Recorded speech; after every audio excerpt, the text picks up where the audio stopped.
Welcome to the Connected Leaders Academy virtual conference designed to reshape your vision of transformation. As we navigate the evolving business landscape, our speakers will unveil innovative strategies to manage and initiate change. Prepare to adapt, innovate, and lead, ensuring your role as a catalyst in this transformative era.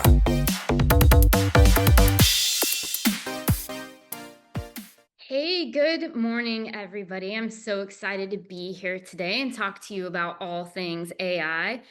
I think today we hear about technology is so full of those buzzwords. Every week there's something new about AI powered, AI transformational, or hey, AI is now the future of business. And let's face it, when you're a small and medium-sized business owner, it can be a little bit of a distraction to keep up with all of these terms that are ever changing. Because while big companies can afford to chase these trends that you see and experiment with them because they have thousands of dollars to throw to it and plenty of people on their team to test things out, they may or may not go anywhere. And that's something that is difficult when you're coming from a small business and you need these AI tools to work from the beginning because you're investing a lot into them. You're also trying to run a lot of things on the side, like payroll and inventory and serving your customers. So today we're going to talk about AI as not this future concept, but more as what is in the now. Things that you have to adapt to now with AI and how it's not a luxury that the large businesses are having, but more so that it's available to everybody now. And how it's a very practical tool that can help you drive better decisions and cut costs and unlock growth. But the thing is, only if it's approached the right way. And I'm sure many of you have felt overwhelmed by all the AI tools out there, and no, you're not alone. I have had moments where just trying to keep up with them myself because there's always a new trend out there to be had. So one of the biggest things I want to dive into is how AI is no longer optional, but it's becoming a necessity. You think about the economic pressure that small and medium-sized businesses are having with tariffs, with costs going up, with hiring and getting good people to come into your organization, all the time while keeping your expectations high and growing. You're being asked to do a lot more with less. And I think that's a lot of places too, is we all want to be doing a lot more, but we're given less time to do it or less staff to be able to do it. And how do you accomplish these things in that time frame? And AI, when it's used smartly, it can really come in and be this multiplier that helps your businesses grow in these areas where it's kind of difficult to maybe bring in added people because of the cost that comes with hiring. And it's not all about turning your business into a tech company. I think a lot of people hear about, hey, AI, well, now I'm a tech company, but really we sell clothes. And don't think of it that way. Think of AI as this tool that's coming in to help you run leaner. It's helping you move faster and also scale in a smarter way. And the one thing that I think really stands out for small businesses is you have this strategic approach that the large companies don't have. And the number one thing of that is you're nimble. You can act fast, you can build lean, and that gives you this competitive advantage if you use AI the right way over some of your large counterparts and competition that can't move as quickly as you do because there's different layers that they're moving to. So one thing I want to have you guys just take notes on and just reflect on later today is what would your business look like if you could run it with 20% fewer manual tasks next quarter or even next month? You know, what systems or processes would become more scalable in your organization? Do you have systems and processes today, or do you need AI to kind of come in and help you build those? Also think about what bottlenecks do you currently have that maybe AI could come in and help you eliminate. And we're going to dive into these later on as well, but these are things I just want you to get your mind ready for. And then the biggest thing is there something you could launch that you've been putting off just because of lack of time? And utilizing AI could maybe give you that time back that you can go and launch this. So just take some time today later on to just imagine what that would look like, because reducing manual work isn't just about saving time, it's about freeing up capacity for real growth and leadership as well. And that's something that's so key to small businesses, and why I love small business so much is because I want everybody to be just as successful as the larger organizations are. And it's by knowing how to utilize these tools that large companies are using can really give you guys the advantage to grow and to be out there and be more competitive than even other people in your field. Because let's face it, some businesses that are maybe your competitors today won't be tomorrow because they've been too afraid to touch AI, and you guys are willing to get in there, learn it, test it, and take it head on and not be afraid of it, and seeing what it's going to do for your business in the future. So now let's get a little bit practical on a couple things. There's 3 areas of AI that I've seen that really drive outcomes. The biggest one being decision making. We all see that AI can analyze trends. It looks at how your customers' buying patterns are, what your sales patterns are, how quickly your inventory is moving, maybe what your financial metrics are. But as I tell all of my clients and pretty much everybody all the time, the biggest catch of being able to make decision making when utilizing AI is garbage in, garbage out. If your data is messy, if it's outdated, or you have it scattered across 5 different systems, maybe you have 3 systems over here, you have 2 over here, none of them talk to each other. AI can't magically fix that. In fact, it actually is going to make it worse because it can't produce recommendations by inaccurate information. It also can't say, hey, software data over here and data over here, let me magically help you talk together. It can't do that. Maybe in the future when it gets more complex, but as of right now, it can't. And so if your data is not clean, AI can't help produce you. And I like to give the example of thinking of AI like a GPS. You enter in the wrong address, it doesn't matter how great the GPS system is, you're still going to get to the wrong place. You know, how many times, however, we have heard those Google stories where it goes to the right place and then it takes you off the side of a cliff or into a river. So there are those things, but we need to be confident in the data we're feeding it. And this is another question for you to think about later today as well, is how confident are you in your company's data? It's a good one to ask because there are a lot of things that you can start doing today to get ready for AI in the future by just cleaning up your data. And sometimes the best first step in your AI journey isn't about buying the tool. It's going to be cleaning up your data. It's cleaning up your reports. It's reconciling sources. It's fixing any inputs that you already rely on to make sure that things are running properly. And once that foundation is strong, AI becomes this superpower that can really help you and your business. And I always say it's one of those where how many times we have this gut reaction of like, I know my business is doing this. I can't tell you why, but I know it's doing this.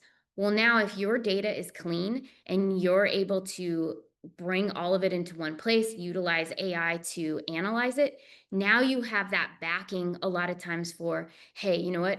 This gut reaction, now here's the data to back it up to see what that looks like. Second one I see is operational efficiency. Most small businesses, they spend too much time on manual data input. I'm sure you've seen this where, hey, you're keying in an invoice to one software, you're putting in key data into another software. It's the same data in 2 separate solutions. And how often that spends, just a lot of time in general, but also the room for error. You also may be sending out repetitive emails for follow-ups or sending tracking information because there isn't a system that takes care of that for you, or even just scheduling logistically your employees or different tasks. And so AI can really come in and automate those tasks. And this is where I've seen a lot of really small wins, or sorry, not small wins, big wins for small businesses, having AI really help you out the gate. So let's think about this. I'm sure a lot of you might have an e-commerce business or distribution in some way. Maybe you have a team that each week they're copying orders directly from Shopify, they're putting them into QuickBooks and then updating inventory by hand. And what if we go back to that first question? What if I could put something in place that dropped that task? Maybe it would drop it by 20% even. I have integrations that are pushing my data out. I have inventory adjusting in real time. And that allows fewer errors, a faster ordering process, and much more time for more strategic work with my employees. So instead of doing all of this tactical of data input here, data input there, it is all in one place, which really helps in the long run. Second part I always look at is if we look at an operations manager, how many of you have staff and maybe you're having to organize when everybody is coming in, and how can AI help with getting shifts put into place based on restrictions of, hey, you know what, I can't work this day. Or if you're in the manufacturing side or distribution, hey, we don't really have that many orders today, I need a lighter shift, versus I know in the pipeline I'm going to have a lot of orders coming in, I need to get and have a lot of people on hand. Being able to set that all up, and that could potentially save you 2 to 3 hours a week is what I'm seeing. And it helps with fewer errors and missing deadlines. A lot of times when we're doing things by hand, we see that, hey, we've missed those deadlines or just some errors have popped up along the way. Thirdly is revenue growth. And I know everybody gets so excited about the word growth. I do as well, because we always like to see how our small business is doing, how AI can unlock new revenue by personalizing our offers based on customer behavior. Maybe it's helping us score leads so the team can focus on the right prospects. And it also can be used to help with cross-selling and upselling more efficiently. And this is huge, especially when you have a web page, you want to sell one item and then cross-sell to another. And the biggest thing I always say is how many of the softwares you use today already have some AI capabilities in them that you just may haven't have had the chance to explore or activate them, and they're just sitting there idle. So that's another thing, if you can make a note of, go back and look through the solutions that you're using today and see which ones have AI built into them that you may not be aware of or may not be utilizing to the full potential that it has. And that's going to be a big thing, because especially when it comes to AI and in the revenue side of things, you can really see, where am I missing revenue and how can AI help me recover it more efficiently and effectively to get that growth that's needed. So let's talk about one of the biggest barriers that I've seen when using AI effectively, and that is mindset. We all know that AI isn't a project, it's a tool, and I get it. For a lot of business owners and team members, even just hearing that word AI, you're like, oh my gosh, what is this? Am I going to be able to learn it? Am I able to be able to keep up with it? Are robots going to come out of the room and kind of take over the area? Or we kind of think that whole Terminator, the rise of the machine scenarios, which thankfully today that's still just science fiction. But when we do think about AI in the real world, it isn't replacing business owners or employees. It's helping them spend more time on work that actually matters. So think of it like having a really fast assistant that basically never sleeps, doesn't need coffee breaks, bathroom breaks, and works inside the tools that you have. And this is what really helps you work smarter and faster, because it gives you the information that you need and you have very clear expectations of what the solution is going to be doing. So I always say, instead of treating AI like this mysterious technology you have to try to see if it magically transforms your business, think of it more as if you're hiring a contractor.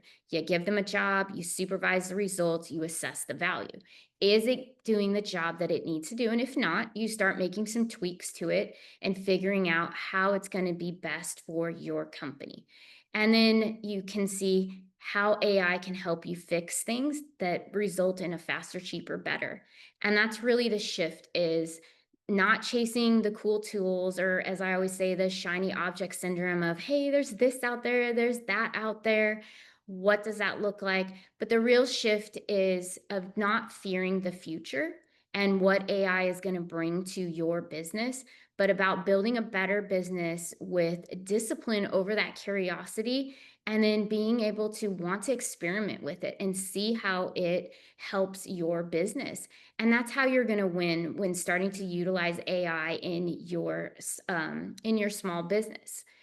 And then we like to kind of go from there as we transition and reframe to how we think about AI, not as a threat, but as a tool with a job to do. Let's talk about what we don't want to do with AI, because there are four common mistakes that I see small business owners make with AI. Because even if you have the right mindset, you can still fall into some of these traps. And the truth is, these mistakes aren't necessarily just about AI, but they're also about the decision making that comes from pressure and chasing trends or skipping steps in the name of speed. Because we all say today, speed is money, and we have to get through this and get to where we need to go. So let's walk through the four most common of those. One is going to be chasing hype instead of solving problems. So if you're adopting to a tool because it's trendy, everybody's telling you, hey, you should all do this because we're doing it, make sure that you're evaluating, does it solve the specific problem that I'm frustrated with in my business? Don't just chase it because everybody else is chasing it. Secondly, trying to do too much at once. Don't try to overhaul your entire business with AI. Start small, get those wins, make sure you're testing it before you scale it. So many businesses want to go all in and just, hey, it's AI everything. Thirdly, forget the human side of it. Your team has to understand there is a why about why we're bringing AI in, and making sure that they're involved with it, making sure that they're engaged with the change that's going to come, because there is ownership in that, and we can't forget the human side of what our employees think. Four is skipping the data cleanup. And this is always a sneaky one that comes in. And one of the most common is because it's not always told to you that, hey, you have to have clean data in order for AI to work effectively for you. And businesses expect AI to just deliver this great insight and automation out of the box. But if the data is disorganized and inconsistent or lives in 15 different spreadsheets, AI can't really save you. In fact, it can actually lead to false insights and wrong trends, all of these things. So before you invest in AI, and I will probably say this way too much, make sure that you are always cleaning up the data before you input it into anything, because that kind of prep work is what's going to pay tenfold later on once you really get this tech up and running. So those are your four common mistakes that you'll be seeing. And then now that we've covered those pitfalls to avoid, let's get a little bit practical. How you can actually build an AI strategy that works for your business. So get your pencils ready and start writing this down or typing it out. How do you build a real world AI strategy? So this is a 4-part framework that I always tell my clients about. Is one, we're going to start with the problem. What are you losing? Are you losing time? Are you wasting money? Are you dropping the ball with customers? Where is that pain point that you're seeing? And that is going to be your entry point. So let's say if, hey, money, or let's say the ball is being dropped with customers and we don't know why. We have to go back and say, okay, this is the problem. This is the why the ball is being dropped with customers. What AI tool can actually help solve this? And let's go test it. We don't want to chase features. We want to chase solutions.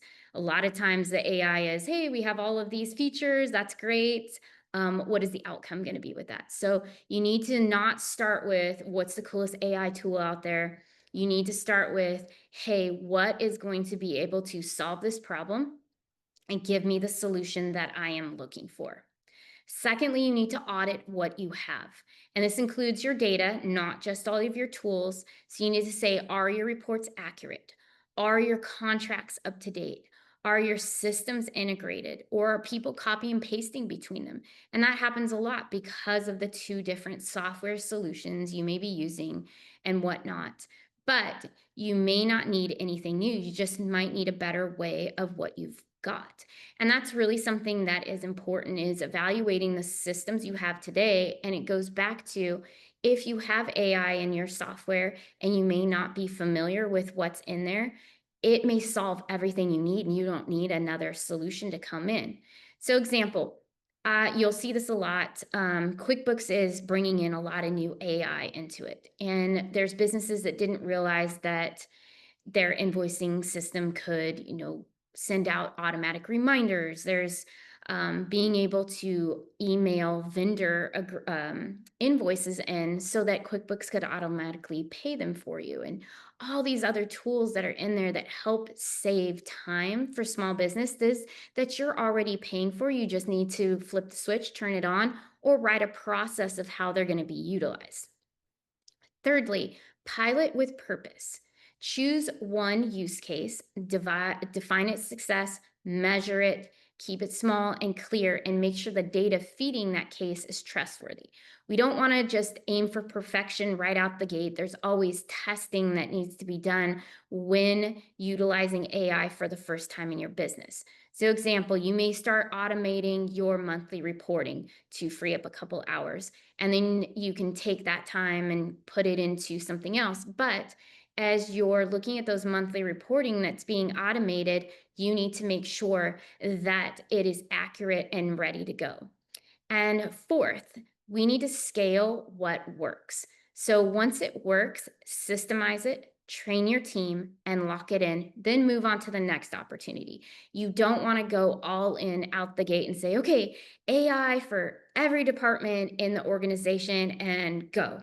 That's just going to lead to a lot of failure, and you don't want that. You need to test little things, prove that it works. And again, it goes back to, is that data clean? Is it giving me the right output that I'm looking for? And is the output helping my team? Is it giving me the strategy that I need? And is it providing ways that the team can be freed up and using their time in other places? Because if not, then the AI tool is not working well for you. And we need to make sure that small wins can be compounded. And that is how real businesses build momentum. So we're not chasing those shiny things, but we're building one smart brick at a time. And that's what's going to make it successful. So one thing I want to just leave you with today is AI isn't just for billion-dollar tech companies, it's for you. The small retail shop that's trying to reduce no-shows, the contractor that's trying to invoice faster, the founder that's trying to grow without burning out their team. Because AI is not being about flashy, it's about being smart. And that's the biggest thing that I want small business owners to know is AI is going to be one of the things that changes your business in so many amazing ways. It's going to help you prioritize people, solve real problems, and scaling what does work. And so one thing I want you to take away and to think about today is, if AI could free up 10 hours a week, what would you do with that time? Would you train a new hire? Would you meet more customers? Or would you finally sit there and be like, oh my gosh, I can finally take a breath? So you don't have to overhaul your whole business. You just have to start with purpose, with clarity, and with discipline. So let's build better businesses, not by chasing hype, but by focusing on what actually drives results. So thank you all so much for your time today. I really appreciate it. I hope you got some great information, and feel free to reach out to me with any questions. It's Kristy at KristyBarber.com or my website, KristyBarber.com. So thank you, everybody.